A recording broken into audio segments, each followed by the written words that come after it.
All right, good morning or good afternoon, technically, to everybody in the East Coast anyway. My name's Ty Halpin. I'm the NCAA staff liaison for the Football Rules Committee. Appreciate the time and joining today. We're focused on the Football Rules Committee actions. Hopefully everybody saw the release that was sent out at 11 today. If you don't have that, it's on the NCAA website, et cetera.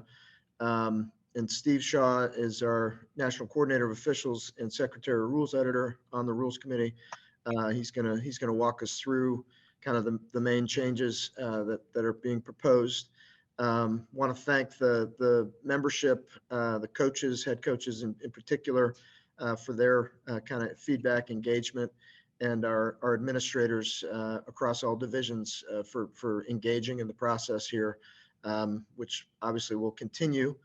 We do send out all of our proposals for comment over the next couple of weeks here. That will happen, and then the process goes through April 20th is when the Playing Rules Oversight Panel will review the changes and the proposals with all those comments. The Rules Committee has an opportunity in between there to adjust things as well before making their final proposals to the Playing Rules Oversight Panel on April 20th.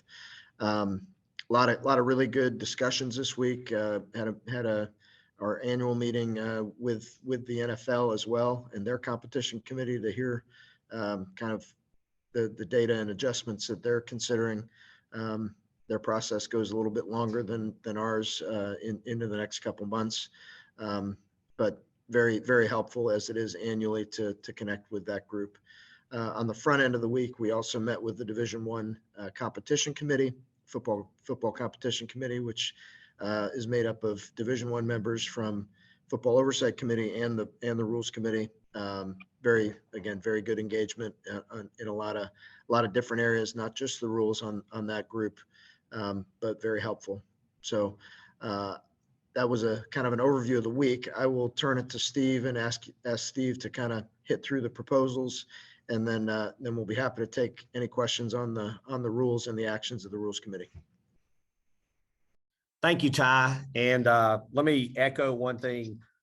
Scott Draper, who is here with me in Indianapolis, and Coach Smart were our co-chairs of our committee, and they did a fabulous job. Probably, more lively interaction in the committee than I can remember, and it was really good. And I appreciate them for their leadership. So probably the one that most people want to hear about is the changes that we're making to the game clock in the rules. And really, this is a measured step as far as game flow and number of plays in the game. And one other part is ensuring consistency with mechanics, and we'll work to continue to make sure that we're doing this consistently. But there were 3 changes to the game clock. The first is now we will not stop the clock to award a first down except for the last 2 minutes of the second quarter and the fourth quarter. That's a beautiful way in our game that teams have an opportunity late in the game to make a first down, get reset, and try to score. So we didn't want to change that. But again, for the game flow and number of plays, we're now throughout the balance of the game, except for those last 2 minutes of each half, we're not going to stop the clock for a first down. The second change there is we're not going to allow a team to call multiple team timeouts in the same dead ball period. We've all seen it, end of a half, and the defense calls 3 timeouts on a potential field goal. And so it really just delays the game. The coach can still, quote unquote, ice the kicker with their 1 timeout if they choose to do that, but only 1 team timeout in a dead ball period. And then the third change that we made as far as the clock is around extension of periods. So if you have a foul accepted on the last time down of a quarter, today the rule, we extend that quarter. Now we are only going to extend in the second and fourth quarter. If there's an accepted foul at the end of the first quarter, we're still going to penalize it, but we're going to turn it around and keep the game moving.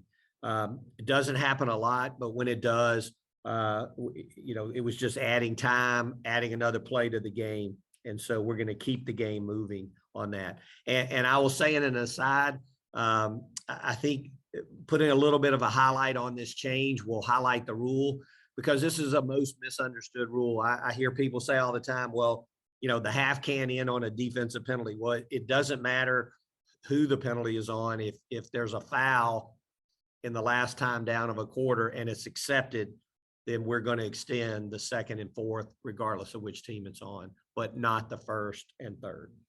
So that were the three components around our clock operation. We did have a couple of other things administratively. In our rule today, we have great guidance as far as pregame warmups and exactly how that is to flow, but we really didn't have that. So we're putting some guidance and flow around our halftime, when the field becomes available, where the players can actually warm up and that sort of thing. So we're just putting some guidance in there for the halftime intermission, the warm up before the second half. And then we are also kind of codifying our drone policy, and basically, and drones are a big part of our world and our life today. We have a lot of rules around media components, where they can be. And so the net of this is, when squad members are on the field, then we can't have a drone over the playing enclosure or the team area. Outside the limit lines, then game management will take the responsibility for that. But that'll still give them some flexibility if there's a promotion or a ball drop or all these type things. When the teams are not on the field, they could do those type promotions with a drone. But when the teams are out there, no drones over the field of play or team area. And then finally, really on the technology side, and this will really help modernize our game in Division II and Division III. As you know, they've not been able to kind of work the replay rule as it exists today. A lot of issues and reasons for that, but we're creating an opportunity now to have instant replay without an instant replay booth official. And that process is simply that they'll still have to abide by all the replay rules, what's reviewable, that sort of thing, but we'll make a few exceptions. The exceptions are basically the referee will make the decision now. We'll have a set area where that referee will go to that is outside the team area, not impacted with fans. You think of a medical tent or a pop-up tent, that sort of thing, where they're sheltered, but they'll go to the sideline and make that. But the biggest change in it, we will still automatically review any targeting foul that's called on the field. We'll automatically review that. But beyond that, the only reviews will be a coach challenge. And so it'll be the responsibility of the coach beyond targeting to decide if we're going to look at a play. And so we're excited to kind of modernize that for D2 and D3. And the MIAA last year piloted this as a test, and it went really well. They were excited to be able, and it really hits the intent of what replay is there for. If it's an impact play in the game, the coach can decide that and challenge it, and we'll look at it. We'll look at all targetings. Otherwise, we'll keep the game moving. So that's a summary of the rule changes that we will have. So Ty, I will pause and turn it back to you and see if we have any questions or where we want to go. Yep, thanks. And to ask a question, we've got kind of limited time today, but to ask a question about the rules, officiating, that kind of thing, please just use the raise your hand option, and we'll get started. Chris Vanini, it looks like you have a question, and I think you're unmuted now. Yes, for Steve, first off, what's some kind of the estimate on how many plays per game these proposals could kind of remove? And also second, I know the idea of running the clock, winding the clock after incompletions has been talked about the last couple of years. Where do things kind of stand on that? Yeah. Hey, Chris, thanks. And good question. So we did a study, we worked with a consultant, and we actually did a study from this past season. We chose a number of random games to really try to determine if we made the change around not stopping the clock on the first down, except for the last 2 minutes, what would that do in terms of number of plays? What would that do in terms of game time? And so we're really based on, and it's whether you go with the average or median, but we think that the impact of not stopping the clock on the first down, except for the last 2 minutes, will be right in the number of 7 to 8 plays per game. And that probably translates, to right around 7 minutes potentially coming out of the game. So I say that I'm very confident in that study, but we also have to ensure that, coaches could change their approach. There's a lot of up tempo now. We don't know how many plays may have been growing if we did nothing. So I can't guarantee that 7 or 8 plays will come out of each game, but that's what we really looked at. The other side, as you ask about the incomplete pass, was a little more volatile and certainly a lot more plays. Our study yielded about 14.5 plays, but coaches could control that from a pace. They could speed up or slow down.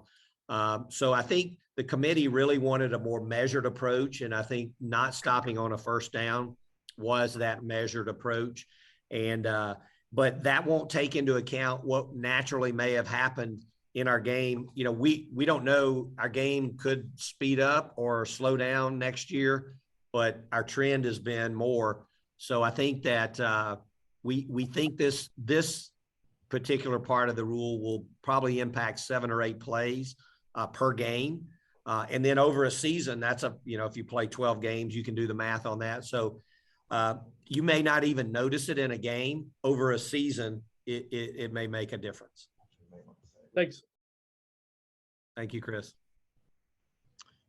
Yep. And looks like Eric Olson is up next with the Associated Press. Go ahead, Eric. Yeah.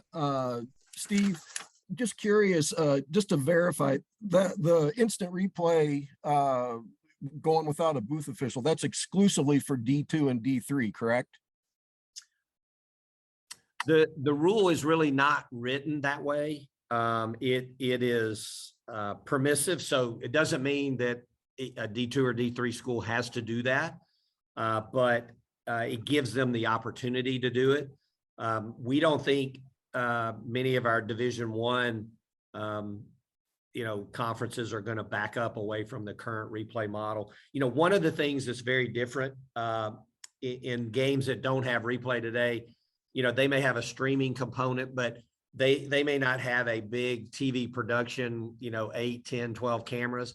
And the way we piloted it was actually using 2 cameras, the coach's sideline and the coach's end zone, into a tablet on the sideline. The granularity of that video is very good now, but it's a limited number of looks. And so, one of the other things we found is the decisions were made pretty quickly because there was 2 camera angles, and you can cycle through those pretty quickly and move on.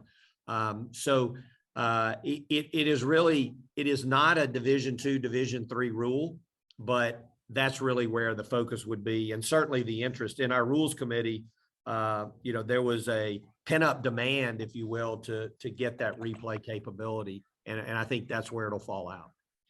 And was there any movement on coach's challenge in Division I? No. Yeah, I'm just going to, thanks for the question. No, we focus exclusively on the conversation around the request from the MIAA. Yeah. I think it's, Eric, all things replay will stay front and center in our rules committee. It's so important to our game. So that'll stay a top end topic as we move forward. Thank you. Okay. Again, if you have a question, please use the raise your hand feature. Otherwise, I don't believe we have any at this point. So Oh, Eric, go ahead. Hang on, we'll unmute you here. Is Kirby there? He is. Oh, okay.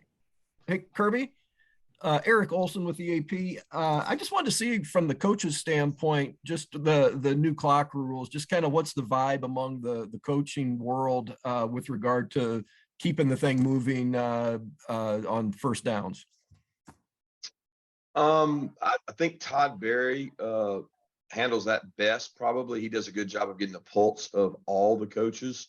I'm probably not privy to enough people to speak on behalf of all coaches, maybe our conference. And, you know, I'm very comfortable. I think of the measured approach that Steve referenced. Let's not jump 2 steps ahead of ourselves and then have to go backwards with the clock running on incomplete passes. We'll know what effect this will have. There's some debate whether it will actually be 7 plays or not. And I think when you look at both sides of the ball, that's 3.5. So let's say it's 8 plays. It's 4 plays per side of the ball. It's small, if that's correct. I think it could be a little less insignificant than that.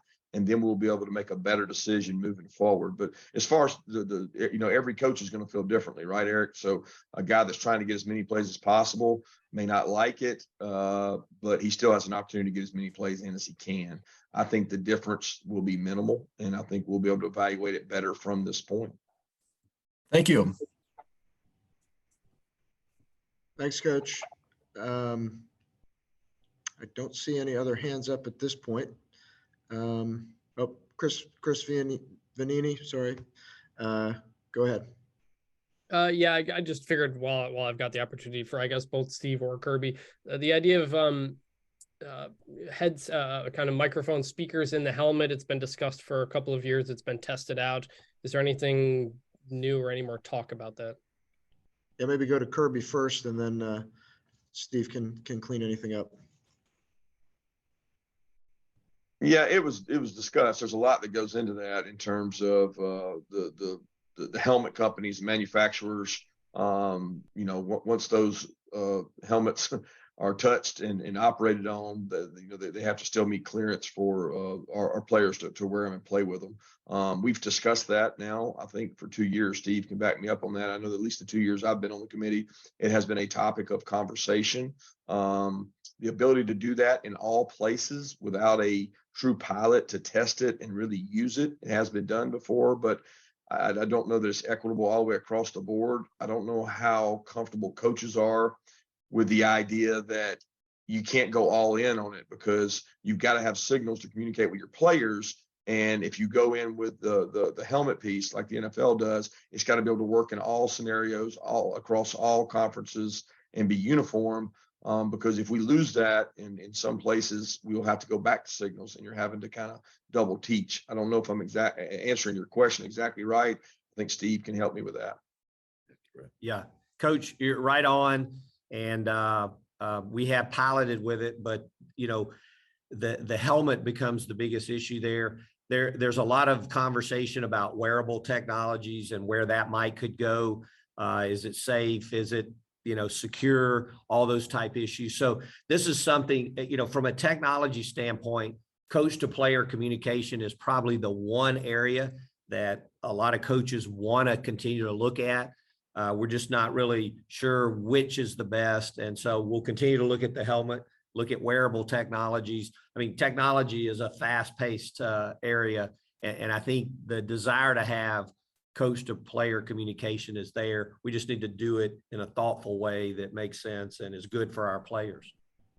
One thing I would add there is we have a different game, you know, currently than the NFL. And I do think a lot of the offensive minded coaches across the college football they want to be able to go as fast as they can. That creates communication issues when you have a earpiece or some piece in a helmet. The NFL huddles. So they go from a huddle communication and they spread that quarterback tells everybody. So many of the college no huddle teams just line up and they get signals from the sideline. Appreciate it. Thanks, Chris, for the question. Looks like Heather Dinich, ESPN. We'll unmute you here. Hey, Kirby, as a coach who's gone through all the way to the national championship, in preparing for a 12-team playoff with so many more games, and that being a driving factor in terms of limiting these impact plays and cutting down on the time of the game. From your perspective, how important is that? And can you talk about just what a physical toll reaching the national championship and playing in it does take on the players, and what you think adding more games will do to that, to their bodies?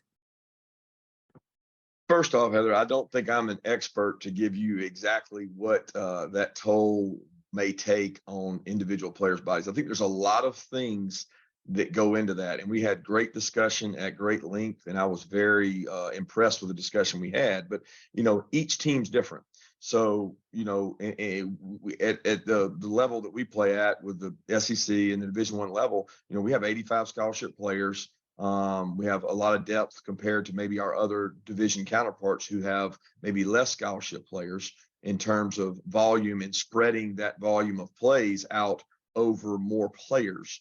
I also think every season's different. We had some games this year that we were ahead the fourth quarter and we played a lot of extra players. So our team might not have taken the total toll that maybe TCU, who played the same number of games, but they played in 15 really tight ball games. They had very few games that were a large margin of victory. So I think there's a lot of details that go into that we can, you can say this, there's probably going to be more games, right? And so with more games, there's more plays involved, but that's only for a small group of teams. There's a lot of other teams that are going to play a normal regular season schedule. So I think the steps we're taking are measured in terms of clock, in terms of plays, and we're going to find out a lot this year how much that changes. But I think it's a smart decision to start looking that direction as we look to take on more games. Thanks, Kirby. We got time for one more question. Paul Meyerberg, I think with USA Today, if that's right. Yeah, yes, sir. Kirby, you mentioned this briefly 2 questions ago. I'm wondering if there might be a little bit more there. You've spent the majority of your life in this game as a player and a coach. I'm wondering if you believe that these changes that bring the game more in line, in a sense, with the NFL model, that you're going to lose a part of the uniqueness of the sport. Is that something that came into your mind, or anything that would concern you or worry you? What changed specifically, Paul? Are you referencing the clock? Yeah, just the clock. Sorry, just in terms of I know you'll keep that the final 2-minute warning of the half, so it's not identical to the NFL. But yeah, with the clock running on a first down, changing the way the game has been played for so long, is that something that was in your mind as you chewed over these changes?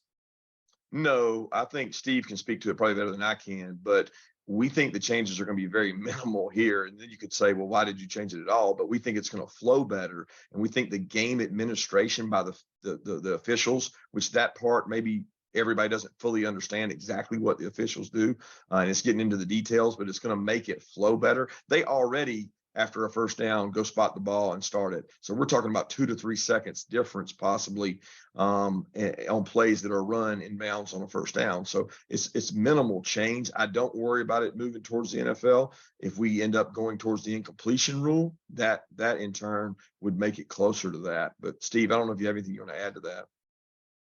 Yeah, I would say that. I know that we think that, like, I went back and did the research. I think it was 1968 is when we started this process of stopping the clock. So we haven't done it for 150 years. We started it there. But I think it's as Coach said, the measured change, but yet it keeps that beautiful difference in our game in the NFL. Those last 2 minutes are critical. And certainly by stopping the clock, it gives teams an opportunity to make a comeback. And so I think everybody in the committee was resolute. We're not going directly to the NFL rule. We love the difference, and there are many differences in the game, and they are 2 different games played by different student athletes. And so we're always very respectful of the history of our game, and that's part of the charge of our rules committee.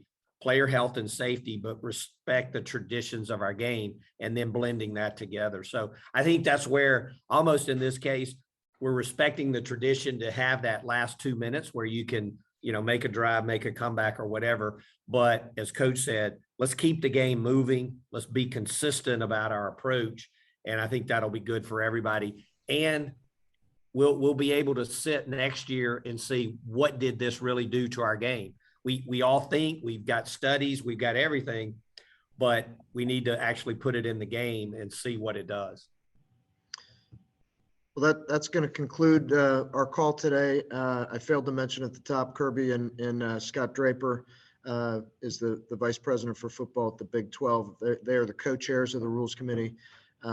Scott is hanging out there with Steve. So this has been recorded and will be added to the NCAA's website with the story. So appreciate your time today and have a great weekend.